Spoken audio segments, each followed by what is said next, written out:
ప్రభుత్వ పాఠశాలలో చదివిన ఎంతో మంది ఉన్నత శిఖరాలకు చేరుకున్నారని తెలంగాణ రాష్ట్ర పంచాయతీరాజ్ మంత్రి సీతక్క అన్నారు. మహబూబాబాద్ జిల్లా కురుబి మండల కేంద్రంలోని ఏకలవ్య మోడల్ రెసిడెన్షియల్ పాఠశాలలో ఎంపీ బలరాం నాయక్, ప్రభుత్వ వీప్ రామచంద్ర నాయక్లతో కలిసి విద్యార్థులకు యూనిఫామ్స్, పాఠ్య పుస్తకాలను పంపిణీ చేశారు.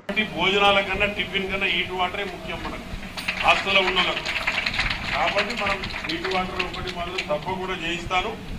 ఈరోజు చాలా మంది ప్రముఖులు ఈ దేశంలో కనబడేటువంటి ఎంతో మంది విద్యావేత్తలు, మేధావులు లేదా రాష్ట్రపతి, ప్రధానమంత్రి, ఈనాటి సీఎం, పాత సీఎం అందరూ కూడా ఇక్కడి నుంచి వచ్చినటువంటి వాళ్ళే. గవర్నమెంట్ స్కూళ్ళలో చదువుకొని కష్టమైన పనిని ఇష్టంగా స్వీకరించారు కాబట్టే కష్టం ఎక్కడైతే ఉంటుందో మీ మైండ్ కూడా అక్కడ బాగా పనిచేస్తుంది.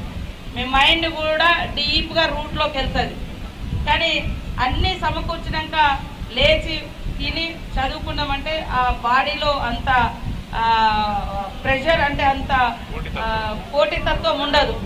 కాబట్టి ఖచ్చితంగా కష్టం మనల్ని చాలా వరకు ఒక గోల్ డిసైడ్ చేసుకోవడానికి కూడా ప్రేరేపిస్తుంది.